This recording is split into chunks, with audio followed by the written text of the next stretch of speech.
Sejam bem-vindos aqui a mais um OneCast. A gente está de volta aqui com mais alguns programas aqui do nosso podcast do One Ministério. E eu quero te convidar a participar com a gente aí, não só desse programa, como de tantos outros episódios que já foram gravados e dos próximos episódios que vão sair pela frente aí também. Hoje, começando um novo formato, um pouquinho diferente. A ideia é ter uns programas um pouquinho mais extensos, uma mesa diferente, um negócio um pouquinho diferente. E quero apresentar para vocês aí o nosso convidado de hoje, que é o Lucas Akiyama, que está aqui.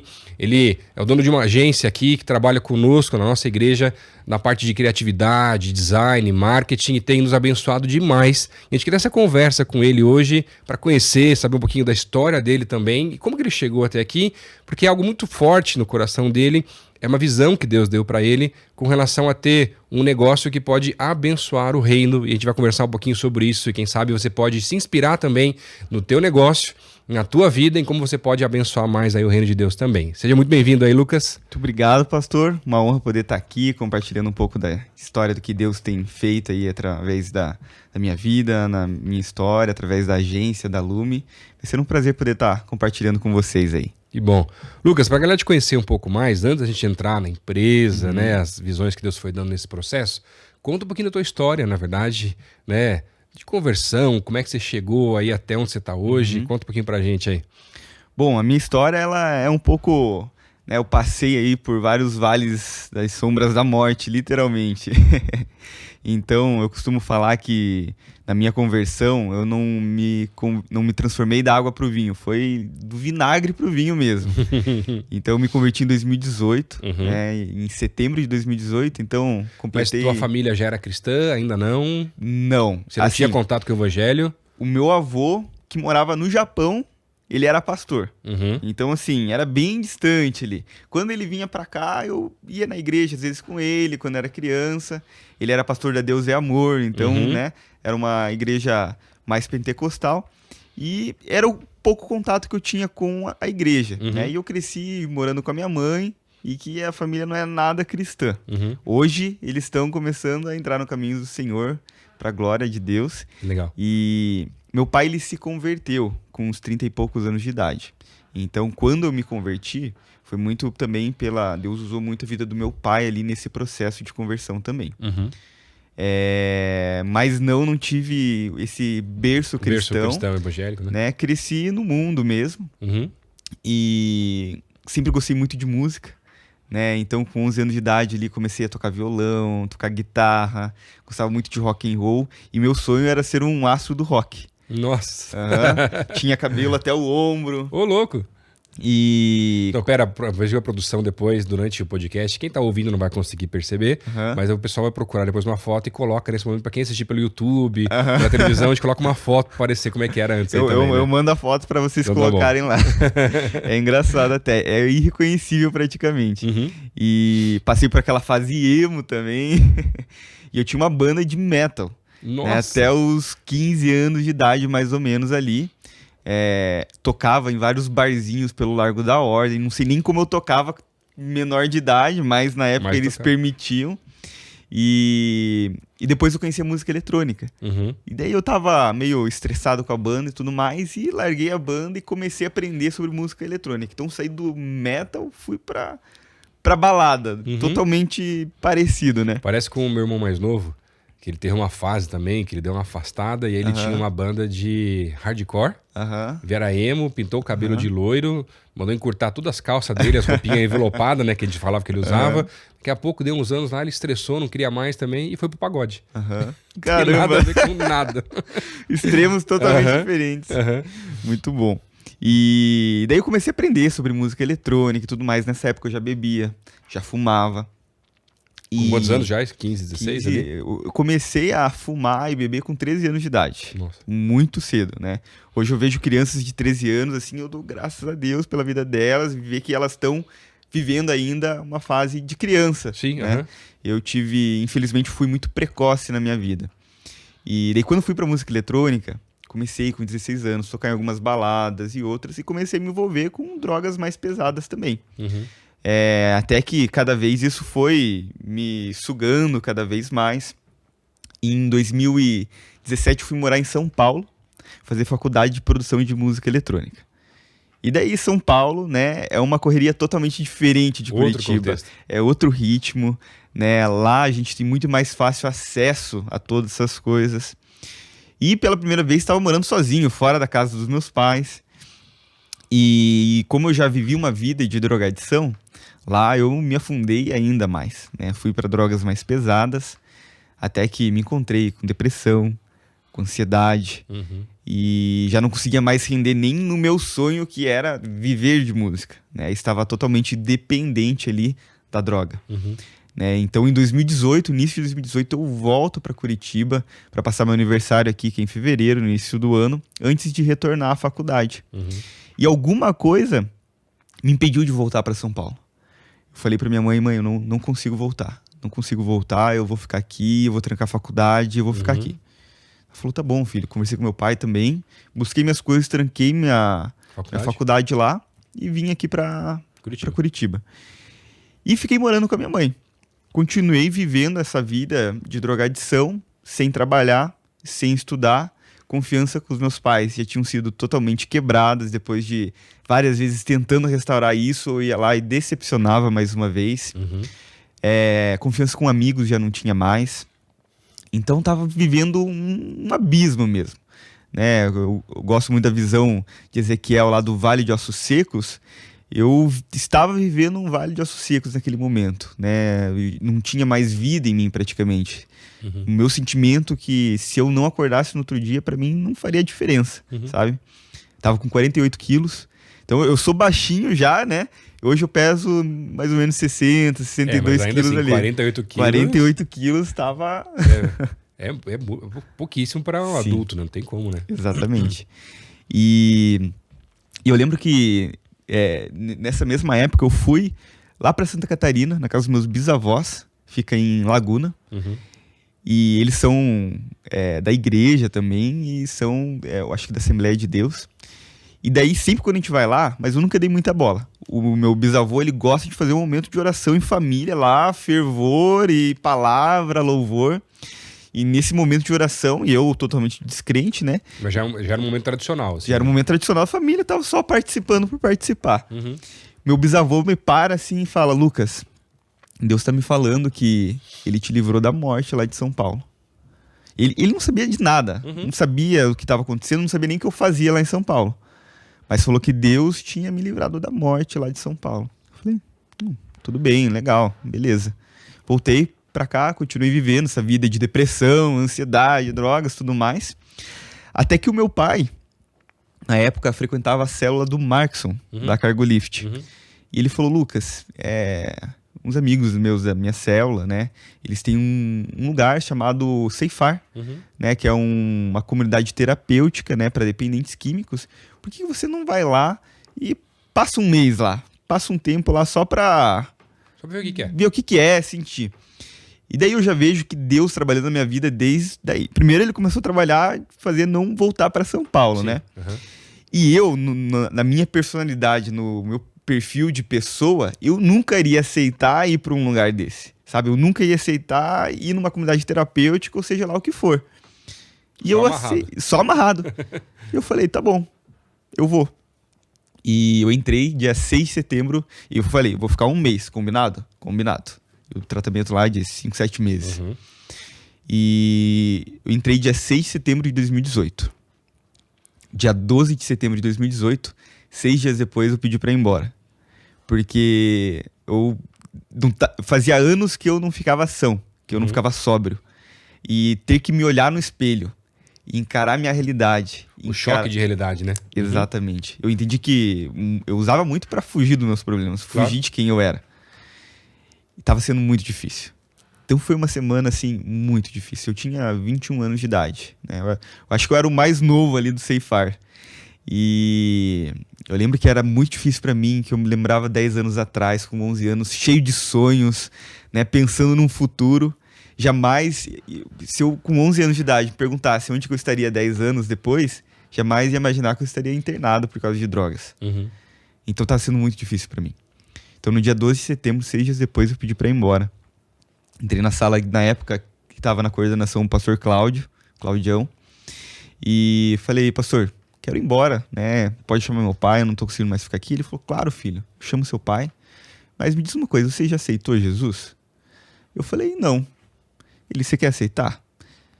Eu falei, quero. Me ajoelhei. Depois de ter passado um mês lá também, né? Uhum. Eu tava 6 dias lá. Ah, 6? Não. Era um mês, em 6 dias que ele sair. Exatamente. Ah, tá, perdão. Tinha passado só 6 dias lá, já queria ir embora. E daí me ajoelhei lá, fiz uma oração simples de apelo na sala do pastor Cláudio. Naquele momento, eu senti Deus me preenchendo. Preenchendo aquilo que eu, na minha vida inteira, eu tentei buscar na drogadição, na festa, no que for. Entendi que só Deus poderia preencher aquilo. Pela primeira vez, me senti por completo. Sabe, parece que você nasce com uma peça do teu quebra-cabeça faltando. E essa peça é o Senhor, né? E eu entendi.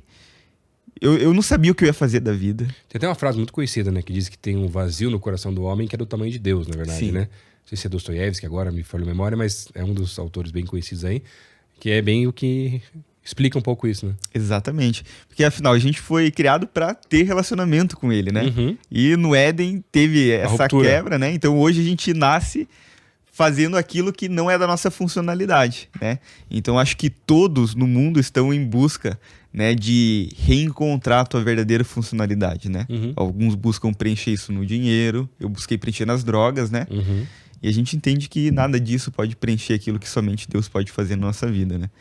E naquele momento eu entendi que a minha vida era pro Senhor e que eu ia viver uma vida para o Senhor. E não pensei em 2 vezes em abandonar tudo. Então, eu comecei minha vida na música com 11 anos de idade, estava com 21, praticamente metade da minha vida eu dediquei a isso. E eu falei, Deus, eu entrego, eu não quero mais saber disso, eu quero viver o que o Senhor tem para mim. Daí eu não fui embora, continuei lá, e eu decidi buscar o Senhor com todo o meu coração. Então eu lembro que quando os meninos iam pro cinema, eu ia pro refeitório, eu lia a Bíblia. No final, quando todos iam dormir no chalé, eu ia pro banheiro orar e buscar o Senhor, porque eu entendi que ali era o momento de eu me munir de Deus, de eu me preencher do Senhor, de eu conhecer a sua palavra. Porque eu sabia que quando eu saísse de lá, aí sim começaria o verdadeiro desafio. E Deus foi muito bom nesse processo. Deus realmente, assim, me ajudou em cada etapa. Eu sou muito grato ao Ceifar, muito grato aos pastores que estavam lá, pastor Acácio, que me batizou, pastor Cláudio, pastor Wilson. É uma lenda viva, na verdade. Não, pastor Acácio, cara, nossa, ele que me discipulou, me batizou, e assim, ele e a irmã Neuza lá, tenho muito carinho por ele. E eu acho interessante que ele é uma lenda, a gente brinca, né, porque ele é muito querido, muito engraçado até, né, tudo assim, mas ele é firme no... É firme, cara. E tem que ser, né? Sim, com certeza. Ainda mais lá dentro do Ceifar. Exatamente. E daí chegou o primeiro mês, arrumei minhas coisas, arrumei a mala, vou embora, né? Tô pronto, já posso voltar. Isso era outubro, né? Aí meu pai foi lá conversar comigo. E a gente sentou na sala de reunião lá que tem no Ceifar. Ele falou, Lucas, eu sei que a gente combinou de você ficar só um mês, mas eu acho que você ainda não tá preparado. Eu acho que você precisa ficar mais um pouco. Fica mais um mês. Daí bateu aquela frustração. Eu já tava contando os dias pra sair, né? Tava o mês inteiro lá pensando, sonhando com essa data. E bateu aquela frustração, mas naquele momento passou um filme na minha cabeça. De todas as vezes que meu pai me deu um conselho, falou pra eu fazer alguma coisa, eu fui lá e fiz outra. E todas as vezes eu bati a cabeça. Todas as vezes eu me dei mal. E assim, tudo que meu pai falava pra eu fazia ao contrário. Parece que em algum momento começou até a se tornar assim, por birra mesmo. O que fosse que ele falasse, eu ia fazer ao contrário. E todas as vezes eu me dava mal. Então naquele momento passou um filme na minha cabeça, começou a aparecer todas Começou a vez que você não levou a blusa que deu pra você levar. Exatamente. O guarda-chuva que você não quis levar. Daí depois as coisas mais sérias. Mais sérias, as amizades que ele falou pra eu não fazer. E como eu já estava estudando a Bíblia, me veio na cabeça, honra teu pai e tua mãe. E eu falei, hoje eu sou uma pessoa diferente, né? Deus habita dentro de mim, eu vou honrar meu pai pela primeira vez. Eu falei, pai, eu não quero ficar, eu queria sair com você, mas eu vou ficar. Porque você está pedindo, eu vou ficar. E eu fiquei, passou mais um mês, segundo mês ele chegou, né? Daí já era novembro. Ele falou, Lucas, venho mais uma vez pedir pra você ficar mais um pouco. De volta. Tava tudo pronto, eu tinha avisado pra todos os meninos que estavam comigo. Tô indo embora, a gente se vê lá fora. E ele falou, filho, tá chegando dezembro, época festiva, acho que não é o momento de você sair. Vamos programar pra você sair em janeiro. Foi difícil. Eu falei, eu vou ficar. E... nessa o pessoal já tava só esperando você voltar, né? Eles já sabiam que eu ia voltar. Já sabiam. Janeiro ele veio, fica mais um pouco. E você arrumou as coisas de volta ou você nem arrumou daí? Eu nem arrumei. Já tava esperando, o pessoal também. E daí dia 1º de... daí foi homeopático então o processo, né? Foi. E cara, e Deus foi trabalhando em cada detalhe. Eu ter passado o Natal lá dentro foi um dos maiores trabalhos que Deus fez na minha vida. Porque assim, bateu aquela saudade da família. Sabe, eu estar lá dentro no Natal, no Ano Novo, sabe? Uhum. E assim, a instituição é maravilhosa. Os pastores são maravilhosos. As pessoas que estavam comigo lá dentro também no mesmo processo são bênção demais. Mas é que são datas família, né? Exatamente. No Brasil, pelo menos, é muito assim, né? E Deus me lembrava, Lucas, mas você jantava com a tua família? Passava meia hora, você estava na rua já. Uhum. Por que agora você tá, né? E Deus foi trabalhando, foi mexendo ali comigo. Daí passei esse momento, passou janeiro, dia 1º de fevereiro, eu saí do Ceifar com uma alta melhorada e assinado pelos pastores lá que estava apto a sair, porque antes em nenhum momento eles aprovariam essa aptidão. Então lá em 1º de fevereiro todos concordaram que eu estaria apto para sair. E saí totalmente perdido no sentido, e agora? O que eu faço, né? Não conheço ninguém da igreja, nunca frequentei uma igreja, pra onde que eu vou? E eu já estava batizado, né? Porque lá dentro você faz o processo e batiza. Mas até uma coisa legal nesse processo, até para quem está nos escutando, nos assistindo aí, a gente falar, Lucas, uma coisa não só com relação ao Ceifar, que é uma instituição, né, que a gente tem uma parceria muito forte aqui na igreja, né, e tudo mais, e é muito boa realmente, mas entre clínicas ou casas de recuperação, né, para essa questão de drogadição, é muito interessante porque eu estava vendo uma pesquisa com relação aos percentuais de pessoas que conseguem ser recuperadas sem ter que voltar mais de uma vez para essas casas, né? E infelizmente, na maior parte das casas é um índice em torno de 30%, né? Então o cara tem que às vezes voltar mais vezes, em períodos maiores, menores. Cada um tem um jeito, um processo. Mas lugares como o Ceifar, que tem essa questão tanto da parte da recuperação, do psicológico, do psiquiátrico, todas as partes clínicas, mas também tem esse viés da fé e da pessoa se encontrar com Deus também, que é um processo muito forte na vida de uma pessoa, tem percentualmente uma taxa muito maior de pessoas que não voltam, né? Então, se eu não me engano, o que eu vi era mais de 60%, na verdade, até. Então, ele é muito discrepante e quase o dobro, para mais, até mais, na verdade, com relação a outras casas que não têm essa parte do viés da fé mesmo, né? Na verdade, pastor, eu vi uns dados, clínicas que não são cristãs, a taxa de recuperação é de 1,25%. Nossa, menos ainda, então. É muito pouco. Imagina, né? É muito pouco. Então, assim, e eu vejo lá dentro que muitas pessoas, todos lá aceitam Jesus. Mas nem todos se recuperam também, né? Tem uma taxa ali que... Claro. Então eu entendo que apenas... Cara, aceitar Jesus, aceitá-lo como Senhor e Salvador é o que a gente realmente tem que fazer. A gente vai viver a eternidade ao lado do nosso Deus. Mas para você se manter firme da adicção, é uma batalha diária. É um alimento diário que você tem que fazer. Ao aceitar Jesus é o primeiro passo ali para essa tua libertação das drogas, né? Essa transformação, mas agora vem esse crescimento. Exatamente. Só que você foi transformado, mas as vontades da carne continuam. Então você vai aprendendo a lutar com as armas espirituais, vai aprendendo a diminuir a força da carne, fortalecer o espírito, que acho que é muito o que você viveu nesses meses lá, para poder sair um pouquinho mais forte também, né? Exatamente. Até para quem tiver passando com alguém na família, algum conhecido que esteja vivendo algo semelhante, né? Busca o Ceifar, busca a Cristolândia também, que também é uma instituição que tem vínculo aqui com a igreja, porque realmente é um lugar de transformação, é um lugar santo, separado pelo Senhor para transformar vidas. E eu lembro que eles tratam assim cada detalhe assim da tua vida, tanto comportamental quanto espiritual, né? Então eu cheguei lá e você recebe anotação para as coisas que você faz que você não deveria fazer, né? E você tem que fazer algumas atividades através dessas anotações, né? Então, vou dar um exemplo. Eu, antes de ir pra lá, eu detestava acordar de manhã. Não acordava cedo, tinha dificuldade e detestava lavar louça. Nunca lavava louça em casa. E quando você se atrasa pro café da manhã, o dever que você deve fazer... A consequência? A consequência é lavar a louça de todo mundo, de todas as refeições. Daquele dia inteiro? Do dia inteiro. Do café da manhã, não só do café. Do almoço, do café da tarde, da janta, de todos os alunos lá da instituição. Eu acordei atrasado os 2 primeiros dias. E não tem conversa. Os 2 primeiros dias lavei a louça o dia inteiro, então... Pensa murmurando que solta, né? Exatamente. Então, assim, eles tratam tudo. Depois, nunca mais acordei atrasado. Mas agora você gosta de lavar louça? Tá mais ou menos ainda, né? Curitiba, frio, né? E até fiz um combinado com a minha esposa. Se lava a louça, eu lavo a roupa. Daí a gente divide assim. Mas às vezes eu acabo lavando a louça também ali pra ajudar ela. Mas assim, você acorda cedo, já tem um momento devocional, né? Normalmente à tarde vem algum palestrante, algum pastor lá trazer uma palavra pra você. À noite a gente faz célula com os monitores. Quarta-feira vai na igreja, sábado vai na igreja, domingo vai na igreja. Então assim, você tá sendo munido ali do Senhor, sabe? Você realmente tá sendo preparado. E a gente fala que a gente é feito de corpo, alma e espírito, né?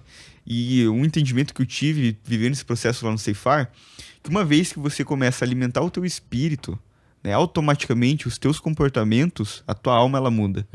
Teus comportamentos, tua alma mudando, teu corpo muda também. Né? Então ali, por que muitas clínicas de recuperação que não tem o espiritual não dá certo? Porque ali eu entendo que é o principal canal para nossa transformação. Você pega uma pessoa que está totalmente dependente de algum tipo de né, substância. Vai para um lugar, ela está indo sem propósito, a não ser continuar aquela vida, você ressignifica a vida daquela pessoa. Então isso transforma para poder ter uma sequência depois muito mais forte. Né? Exatamente. E a adicção, ela é comprovado cientificamente, a doença, né, de dependência química, que não tem cura. Que a pessoa vai ter que viver com isso pro resto da vida. Porém, o nosso Deus é um Deus de milagres, né? Então ele opera milagres. A gente vê diversos testemunhos de pessoas que estavam no fundo do poço há anos. E hoje vivem para a glória do Senhor, né? Então ele pode fazer ainda mais, sempre mais, né? Então, até na visão do Vale de Ossos Secos lá, que os ossos começaram a tomar carne, né? E um vale de ossos secos se tornou um exército vivo, é o que o Senhor faz com a gente. E a gente fala da drogadição quando é um caso muito extremo, que você vê a pessoa fisicamente definhando. Né? Mas muitas pessoas estão bem saudáveis, mas estão definhando por dentro também. Internamente, né? Não só o exterior. Exatamente. Quando chega no exterior é porque já está mais crítica ainda a situação, na verdade, né? Exatamente. Porque são anos para chegar nisso também. Exatamente. Mas aí, saiu de lá... Saí de lá 1º de fevereiro de 2019. Fiquei 5 meses lá. E o que eu vou fazer agora? Porque as pessoas que antes, não vou conversar com elas. Eu tenho que ser radical nesse momento. Não vou frequentar os mesmos lugares. E eu preciso continuar me munindo do Senhor. E daí eu comecei a orar. Deus, mas pra qual igreja que eu vou? Eu ia na PIB todo domingo, por causa do Ceifar, né? Me batizei lá, me tornei membro de lá, porém eu morava em Pinhais. Mas eu continuei indo no culto da PIB e pedi pra Deus me dar uma direção. Eu lembro num culto que o Budal tava pregando, nem lembro qual era a palavra, mas Deus me deu uma direção que era pra eu ficar ali. Acho que o Budal falou alguma coisa. Mas você acabou de chegar, tá aqui e ainda nem deu frutos e já quer ir embora. Daí eu falei, não, vou ficar aqui, Senhor. Vou ficar, não conheci ninguém. E daí passou lá no One News, olha só, né? A conferência We Are One. Falei, eu vou participar dessa conferência, eu acho que pode ser um bom começo aí pra mim. Tá pertinho, fevereiro, exatamente. Inscrevi lá, participei, vim pra conferência sem conhecer ninguém. E assim, fui cuidado lá no Ceifar pelo pastor Acácio e pelo pastor Cláudio, né? Sentei cheguei na conferência, primeiro dia, sentei, daí na frente sentou várias pessoas, né? Daí tem aquele momento de interação ali, né? Que você tem que cumprimentar a pessoa, conhecer. Daí 2 meninos que estavam sentados na minha frente, que é o Matheus e o Chesco, me cumprimentaram, Chesco, né? E me cumprimentaram, né? Mas com o Chesco é bom que você conversou olho no olho, né? É verdade, a mesma altura ali. E daí me cumprimentaram, se apresentamos, trocamos contatos, tudo bem. Segundo dia, sentei lá também, os dois lá no mesmo lugar. Ele, você tem célula? Eu falei, não tenho. Vem pra nossa célula que é na sexta-feira. Eu acho que a conferência é até quinta, quarta, não lembro. Até terça. Até terça, né? Então, na sexta seguinte já era a célula deles. Então, vivi aquele momento de conferência ali, só interagia com eles naquele momento. Sexta-feira eu vou na célula deles. E veio todos os dias? Vim todos os dias da conferência. Foi benção, tremendo. E cheguei na célula sexta-feira, lá no 6º andar, na sala dos sofás ali. Cheguei, quem que era o líder da célula? Claudinho, filho do pastor Cláudio. Né? Então, assim, eu tava lá, debaixo da cobertura do pastor Cláudio, parece que Deus me mandou ser cuidado pelo filho dele ali. O pai, agora o filho. Exatamente. E o Espírito Santo conduzindo tudo. O Espírito Santo conduzindo tudo. E daí comecei a frequentar a célula SPG. Acontece até hoje, sexta-feira, 8h30, agora no 2º andar. Quem quiser pode vir. E comecei a me envolver totalmente na célula. Então a célula ali foi um fator assim essencial para me aprofundar com o Senhor, sabe? Ter pessoas ali que eu posso contar, amizades, comunhão, porque a gente faz parte de uma igreja muito grande, né? A primeira igreja batista aqui, ela é muito grande. Então, eu acho que é importante você ter esses grupos pequenos, essas células, para você, né, estar com pessoas cada vez mais próximas, né? E foi essencial, assim, na minha caminhada com o Senhor. Eu estava vivendo diversas batalhas, desafios, porque pela primeira vez eu estava aqui fora vivendo, né, uma vida de santidade. E então, assim, comecei a frequentar a célula, conhecer cada vez mais pessoas. Daí o Claudinho me chamou para fazer parte da liderança também, né? Hoje o Claudinho não está mais aqui com a gente, está lá nos Estados Unidos, né? Então a gente está ali na liderança junto com o Paulão da célula. E na célula que eu conheci minha esposa também. Então, olha que bênção, Deus. Já fica a dica aí. Fica a dica aqui. Pra quem tá aí solteiro, vai pra uma cela, encontra aí pra Deus expandir os horizontes, pelo menos. Exatamente. Né? Não vai nessa de Tinder, essas coisas aí, que sai isso aí fora. Não é de Deus, não. Vai pra igreja. Diz, é laço. Isso é laço. Vai pra cela que a tua varoa, teu varão tá te esperando lá. E conheci minha esposa na célula em 2019, mas a gente foi começar a namorar mesmo em 2020, final de 2020, 2021 casamos. Deus faz as coisas bem rápido, né? E agora em novembro a gente vai completar 1 ano de casados, então um beijo pra minha esposa Elô aí. Benção. Ela é benção demais, trabalhando comigo aqui também. E, bom, basicamente minha trajetória com o Senhor foi isso aí, sabe? Então, esse ano, agora em setembro, eu completei 4 anos limpo e 4 anos no caminho do Senhor. Né, para a glória de Deus, sou muito grato, né? Todo Ceifar e toda a igreja aqui também por ter feito parte disso, ter sido instrumento na mão do Senhor aí em toda essa transformação. Até um fato assim, que Deus ele faz sempre ainda mais. Né? Ele pode fazer ainda mais. Então eu lembro que em 2019 teve a Casa de Paz. Eu falei, eu vou fazer essa Casa de Paz. E comecei a fazer. A Casa de Paz, para quem não sabe, é um projeto que tem aqui da igreja, onde você recebe um livrinho lá. Um manual, né? Um manual, que tem um devocional lá para 5 semanas. E você vai na casa de uma pessoa que ainda não conhece a Cristo. E se ela topar, você leva esse devocional todas durante 5 semanas. Exatamente. Para estabelecer aquela casa, se tornar uma casa de paz. Essa é a ideia. Exatamente. Né? E falei, vou levar para casa da minha avó. Por parte de mãe. Então minha família, por parte de mãe, é tudo do rock and roll, festa. Então eu cresci no meio da festa ali com eles. Não eram nada crentes. Mas eles já começaram assim porque eles viram a transformação que Deus fez na minha vida ali. Porque eu era terrível mesmo. Era terrível, assim. E elas nem acreditavam. Minha mãe comentou comigo esses dias que no começo achava que eu tava mentindo só pra parecer que eu tava bem e sair, sabe? Olá, fizeram uma lavagem cerebral, fizeram acontecer alguma coisa lá, ali. Né? E eu comecei a fazer essa Casa de Paz. Começou lá com a minha mãe, com a minha avó e com a minha tia. Meus 2 irmãos na época pequenininho lá, tinham uns 9 anos, 8 anos. E minha priminha também, que tinha uns 10 anos. Só a gente na casa da minha avó.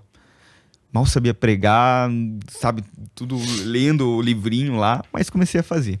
Fizemos as 4, 5 semanas lá. E quando terminou, elas falaram, mas acabou, não vai ter mais, não dá pra gente continuar. Eu falei, vocês querem que a gente continue? Eles falaram, queremos. Eu continuei. Hoje vai completar 4 anos também, que a gente, quer dizer, vai completar no início do ano que vem, 4 anos que a gente tá fazendo essa célula todos os dias. Que legal. Com a minha família Minha tia seguindo os caminhos do Senhor, minha avó seguindo os caminhos do Senhor, minha mãe tá quase lá, minha mãe tá toda na célula. Quando faz apelo, aceita Jesus todas as vezes, mas tá caminhando, tá caminhando. Uhum. Esse é um processo. É um processo, exatamente. E agora a gente tá em torno de 20, 25 pessoas participando da célula. Entrou a família da minha esposa também. Tia dela se batizou, a mãe Que dela legal. tá fazendo discipulado. Eu acho que bonito, né? Você vê a transformação que Deus fez na tua vida, mas as pessoas que te conhecem do passado até começarem a ver. Porque assim, tem que dar um pouquinho de crédito, né? Então, você fica meio ressabiado no começo. Mas o que é esse negócio? Mentiu pra sair, sei lá, né? Essas conversas. Mas você começa a ver na constância, no tempo, eu creio que Deus fala muito através do tempo também, como foi a transformação da pessoa, e é inegável o quão melhor se tornou. Sim. Né? E aí você vê isso impactando a família, as pessoas próximas a você de um jeito tão forte, né? Com certeza, porque, como você falou, é inegável. E é inegável reconhecer que existe um Deus. Porque somente um Deus poderia fazer algo assim, né? Então, automaticamente as pessoas vão começando a ser impactadas também.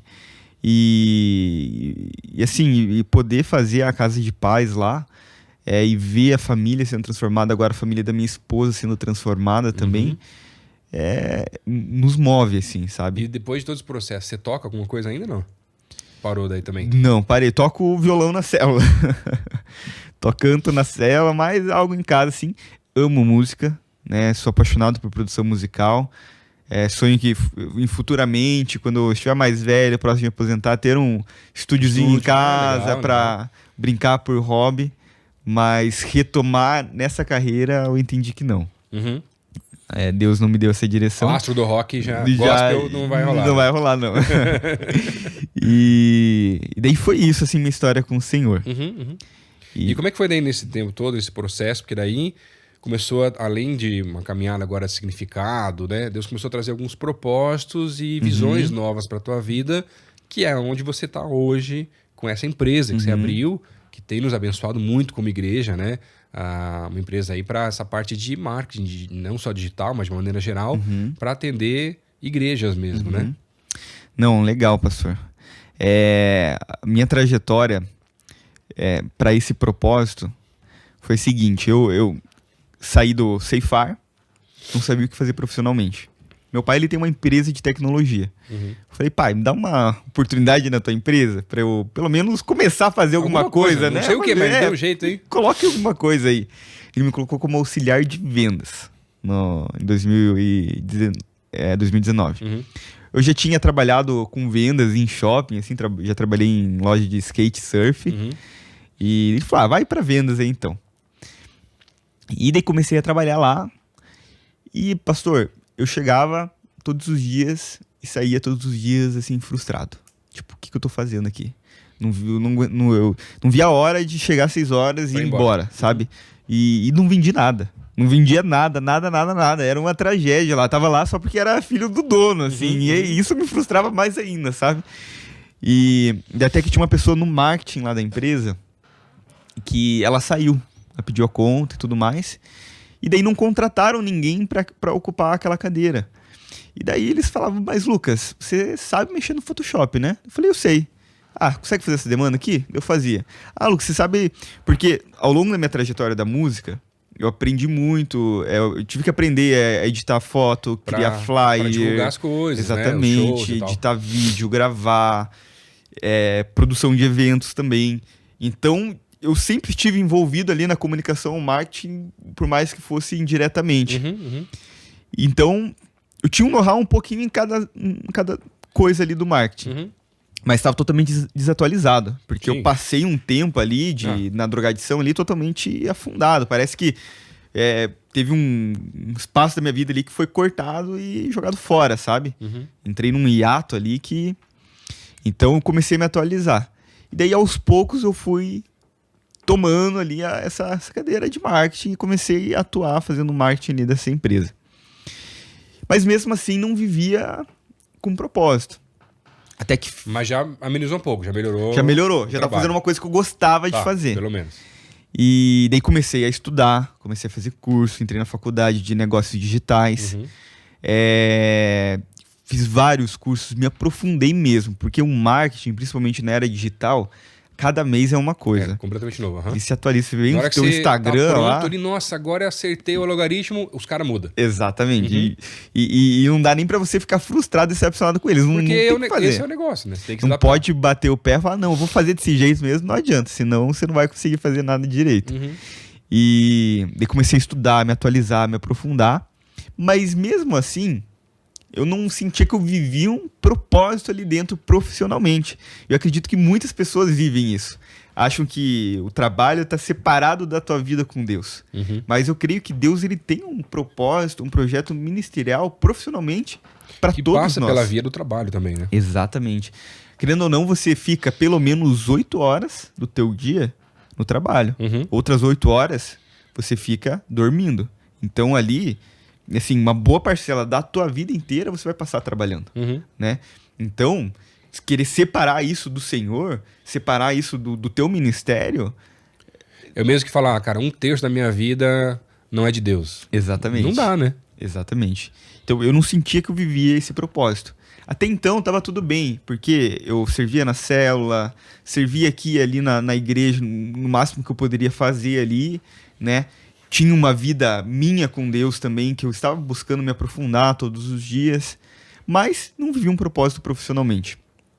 Até que no início de 2021, ano passado, eu tive o privilégio de poder participar de um projeto chamado Light Up Movement, do Danilo Brizola da Snowman Labs. Da Snowman Labs, E esse projeto, meu pai que me recomendou.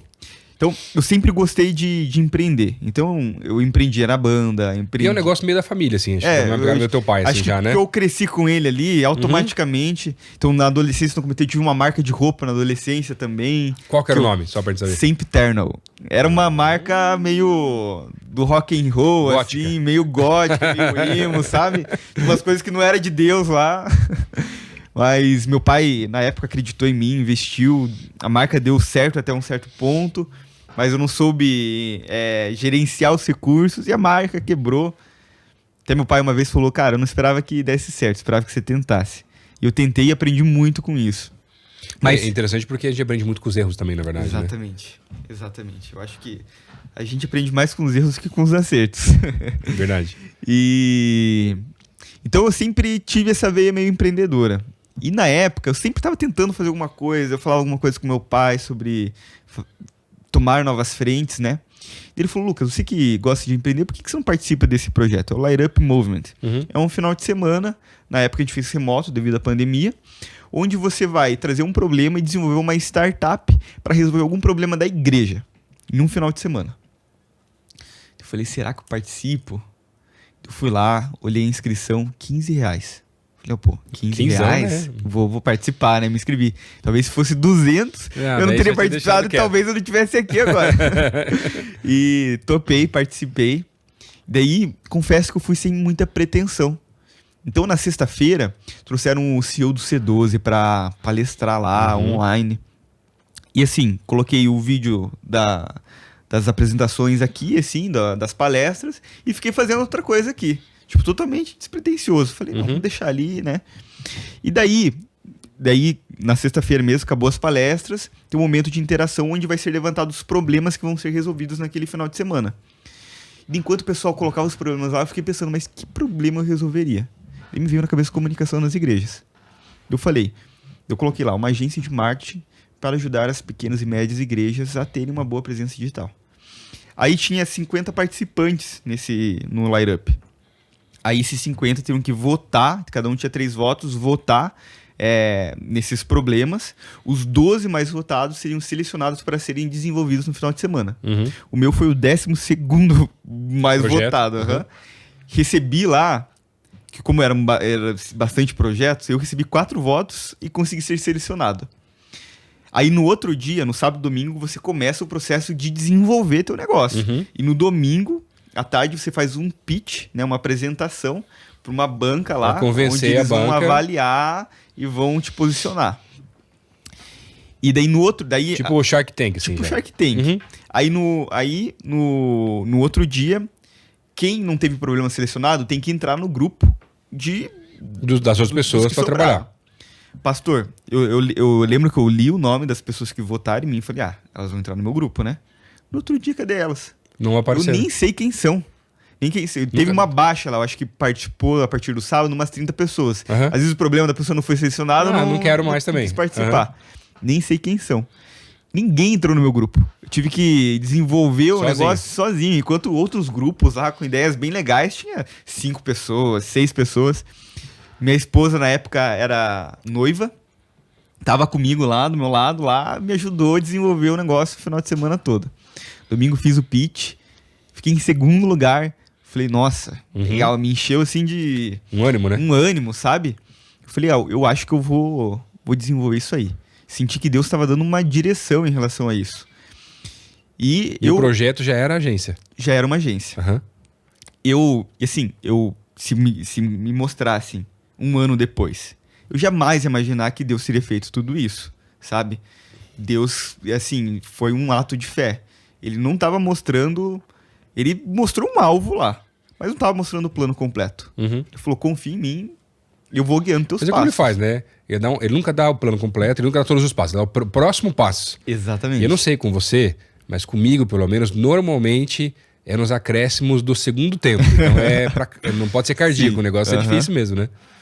Realmente, a gente viveu bastante isso aí no desenvolvimento da Lume. E daí eu pensei, mas e agora? O que eu faço, né? Por onde começo, por onde que eu vou? E daí, através do Light Up, eu conheci outro negócio chamado Bluefields, que é uma aceleradora de startups do reino. E lá é um processo bem mais intenso. São 6 meses que você fica incubado lá, desenvolvendo o teu negócio em todas as áreas possíveis do negócio. E no final tem um pitch para investidor anjo. Então daí é Shark Tank mesmo. Se os caras toparem, eles investem no teu negócio. Exatamente. E são vários bootcamps que você vai passando. Você tem que ser aprovado num bootcamp para poder fazer o outro. Então tem bootcamp de criatividade, bootcamp de marketing, bootcamp de comercial, para desenvolver o plano de negócio, o plano estratégico. E você vai fazendo testes e pesquisas e sendo aprovado em cada bootcamp e vai desenvolvendo o teu negócio. A Bluefields foi essencial para a Lume, sabe? Foi um processo, acho que não tem MBA pós-graduação que pague o que eu vivi lá nessa aceleração de startups. Sem falar do networking, as pessoas que eu conheci lá, assim, foi tremendo, pastor.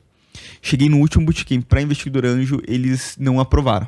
Então eu não cheguei a fazer o pitch pro investidor. Final. Exatamente. Nisso, eu ainda estava trabalhando na empresa do meu pai e fazendo ali... Em paralelo à Lume. Trabalhando em paralelo à Lume. Acho que em abril, mais ou menos, do ano passado, eu comecei a atender o Mulher Virtude e Fé, da Mirtz, que na época se chamava Uma Mulher de Fé. A gente fez um rebranding dela lá. Ela foi nossa primeira cliente. Na época nem era Lume o nome ainda. Sabe? Foi nosso MVP ali. Então a gente começou a atender ela, na época a gente pegou o Instagram dela, tava com 200 seguidores mais ou menos, tava judiadinha. E a Mirtz tem um conteúdo muito bom, muito bom. E a gente começou a desenvolver um trabalho. Hoje tá beirando os 25 mil seguidores lá, crescendo organicamente e abençoando a vida de várias mulheres. Mas foi nossa primeira cliente ali. Aí entrou o Imagine também, foi nosso segundo cliente, Projeto Imagine. E em setembro do ano passado, o Michel nos fez o convite para começar a atender o Turma de Primeira, que é o Ministério Infantil aqui da Primeira Igreja Batista. E daí a gente começou a atender. Em dezembro de 2021, eu entendi que eu tinha que tomar uma decisão, que era sair da empresa do meu pai e começar a tocar essa nova empresa, esse projeto que estava sendo desenvolvido. Exatamente. Daí eu falei com o pai lá, pedi a conta. Ele ficou feliz pra caramba. Ele queria mesmo que eu, começasse a... Meu pai é assim, ele fala que... A frase que ele fala é que a árvore debaixo da sombra da outra não cresce. Então ele queria que eu começasse, então ficou super feliz. E até contar um pouquinho do que é a Lume, de onde que Deus deu essa visão também. Na época, eu olhava muito a comunicação aqui da nossa igreja E ela sempre teve uma comunicação muito excelente, tanto nas mídias sociais quanto aqui interna. Mas eu comecei a entender que não era a mesma realidade na maioria das igrejas. E com a pandemia, eu fiquei pensando, o que as pequenas igrejas estão fazendo na pandemia? Daí, nesse processo de entrevistar igrejas, conversei gente de todas as denominações. Tinha pastores que não sabiam criar uma conta no Facebook. Não sabiam fazer uma live no Instagram. Não, e na pandemia, para muitas igrejas, todas as igrejas tiveram muitos desafios, né? A nossa que já fazia transmissões de cultos, a gente teve que se reinventar também, por mais que tivesse uma estrutura. Agora, quem não tinha nem a estrutura, foi ainda mais difícil. Você começa lá, tentar fazer uma transmissão pro Facebook, mas nunca fez, e como é que é, e o som, não é fácil, né? Exatamente, pastor. E tanto que, assim, igrejas pequenas, duas coisas que podem ter acontecido com elas. Ou fecharam, ou fizeram culto clandestino. Porque só assim conseguiriam sobreviver pelo fato de não dominarem a tecnologia e não conseguirem de alguma forma transmitir o culto para os seus fiéis. Então, eu vi isso como um grande problema. Mas tem uma terceira via. Qual que é? Eu conheci um pastor que falou, ele tinha uma igreja muito pequena, né? E aí ele falou, eu não posso fazer culto, porque não pode, né? Eu não sei fazer online, e quando fizemos deu tudo errado.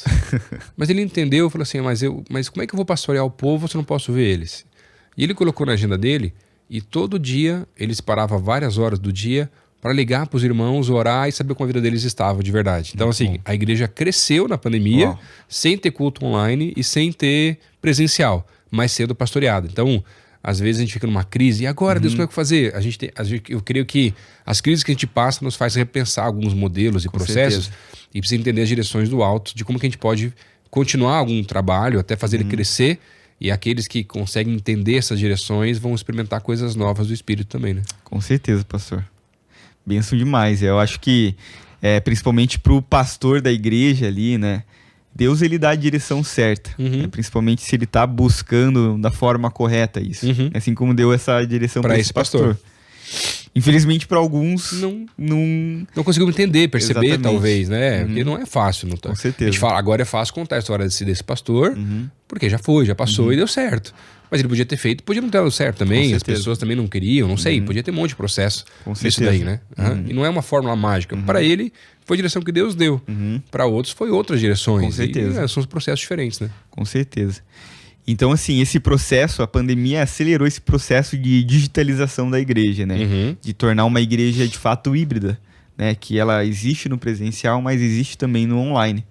Então, muitas igrejas sofreram, principalmente as pequenas e médias igrejas. Interessante, eu estava participando de uma palestra bem no meio da pandemia, com um produtor de Hollywood, na verdade, lá, que é um cristão, super, eu não esqueci o nome dele agora, não foi na memória, junto com o pastor Elias Dantas, ele chamou o rapaz lá para falar com a gente, e ele trouxe alguns dados estatísticos, e ele mostrou todas as estatísticas, por exemplo, do YouTube, com relação aos streamings e as produções colocadas, e assim, nunca se teve tantos novos vídeos em tão pouco tempo em meio à pandemia, porque já tinha muita coisa, mas a pandemia impulsionou isso.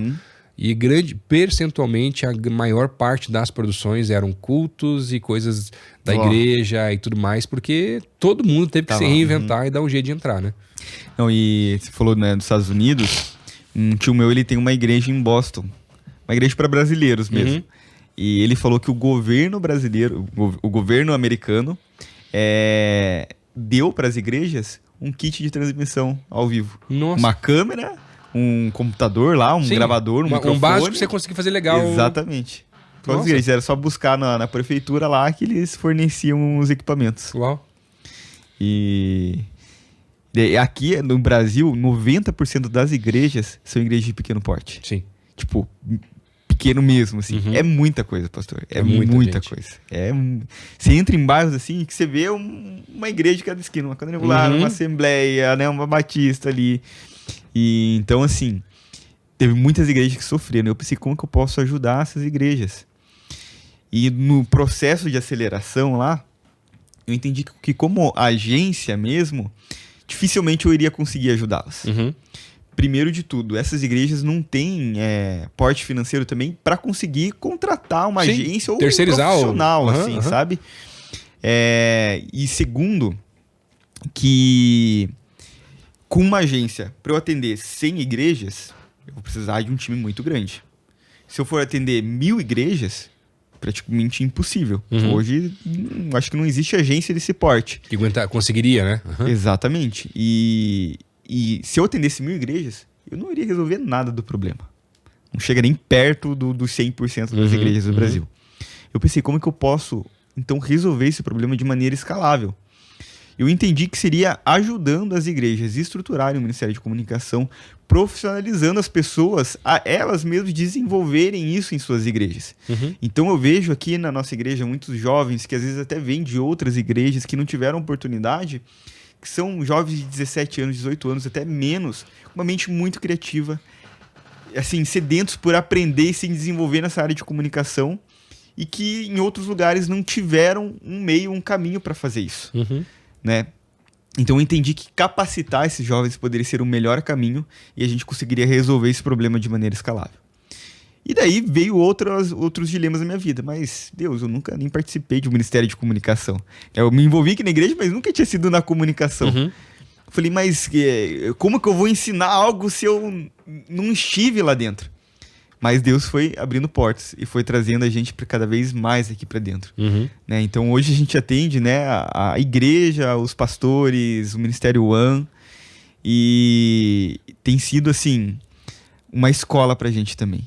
Eu entendo que Deus está nos munindo de recursos e conhecimento para que a gente consiga espalhar isso também para as outras igrejas de todo o Brasil.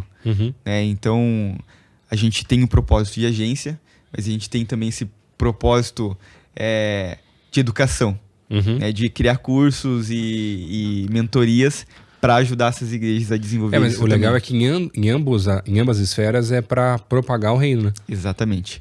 O nosso principal objetivo é tornar Jesus conhecido em tudo que a gente faz, né? Então, a gente entende que a Lume ela pode ser esse acelerador do reino ali, que Deus pode usar a Lume para justamente ajudar nessa aceleração e torná-lo conhecido, né? Então, tem sido um privilégio poder estar aqui fazendo esse trabalho, né? E aprendendo cada vez mais. E eu tenho certeza que Deus vai continuar nos guiando aí nesse... E para nós aqui, né? Porque a gente começou esse ano, na verdade, né? Não. Na One, a gente começou esse ano. Esse ano, no começo do ano ali, né? E até os times de Deus, porque foi bem quando o rapaz, o Gabriel, que trabalhava conosco muito tempo, foi entendendo direções que o tempo dele estava acabando, né? E ele queria sair, e aí foi chegando bem nesse processo. Já estava no turno de primeira, e Deus foi conduzindo, orquestrando esse processo. E para nós tem sido uma bênção esse trabalho, né? E a gente indica para outras pessoas, outras igrejas, desses formatos assim. Uma das coisas que a gente já foi aprendendo como igreja, que às vezes a gente quer, como igreja, fazer tudo. Né? A gente quer ter um restaurante, quer ter a livraria, quer ter... E nada contra, a igreja consegue fazer isso. Sim. Mas a gente foi entendendo aqui que o pastor tem que ser pastor mesmo, na verdade, né? E pastorear o povo e tal. E por que não terceirizar com homens e mulheres crentes que vão estar abençoando o reino e vão ter muito mais capacidade, criatividade, tempo do que talvez, né, os próprios pastores, né, em algumas dessas esferas ou até em outros negócios que podem abençoar também. Então, são coisas daqui, não quer dizer que é uma regra que tem que se aplicar em todos os lugares, em lugares fazem diferentes, mas se você tiver alguém focado naquilo, é muito mais fácil do que você ficar tentando equilibrar milhares de caixas nas mãos e não tá dando conta, na verdade, também, né? Com certeza, pastor. E eu acho que a gente tem que, a igreja em si, né, tem que investir nas pessoas que estão à sua volta, né? E formá-las, né? Formá-las, exatamente. Eu acho que a nossa igreja tem muito esse perfil, né? Tanto que a gente olha aqui, eu acho que tem o quê? Uns 400 ministérios, né? Sim, pelo menos. Então, se alguém tem uma ideia, chega pro pastor lá, você fala, mas tem uma regra, você sabe, né? Tem que tocar. Porque assim, mas é uma regra bem do dito popular. Quem inventa, aguenta. Quem inventa, aguenta. Mas Deus falou, porque o cara vem assim, não, pastor, tive uma ideia aqui, vamos começar, porque ele quer que o pastor comece, porque já tá com milhares de projetos também. Sim. Ele falou, cara, mas tem uma regra do espírito aqui nessa igreja que é quem inventa, aguenta. Se Deus falou com você, eu tô aqui pra dar todo o suporte, mas é você que vai tocar, meu irmão. Né? E aí já é um filtro pra saber se o cara quer mesmo pagar o preço, né? Com certeza. certeza. Mas, Lucas, obrigado por esse teu tempo aí. Linda a história que Deus fez e é uma bênção hoje a Lumen, a agência também aqui para nós. Se alguém que está nos ouvindo, às vezes quer entrar em contato, deixa os contatos aí pro pessoal também. Como é que eles podem entrar, procurar um pouco mais sobre a Lumen, talvez marcar um café, alguma coisa assim. Deixa aí pro pessoal. Com certeza. Tanto as pessoas que estão aprendendo aí nesse mundo de criatividade, pode contar com a gente. A gente está aqui para ajudar vocês. Tanto pessoas também que querem ser atendidos, pastores, ministérios, também pode contar com a gente. Vocês podem encontrar a gente no @lumicreative.creative e também no meu Instagram, que é lucas@akiama_. Akiama é com K e Y. É um nome um pouquinho complicado, mas vai estar aí na descrição, no vídeo. No vídeo, tá tranquilo, não tem problema. E entre em contato com a gente, vai ser um privilégio poder ajudá-los como for necessário aí. Amém. Obrigado, Lucas, aí, meu xará, e eu tenho certeza que Deus tem coisas tremendas pra gente ainda através do ministério nessa igreja aí. Amém. Tamo junto, pastor. Obrigado. Deus te abençoe aí, você que tá escutando, assistindo a gente aqui nesse podcast. E a gente se vê no próximo OneCast. Aí. Top. Valeu, pastor.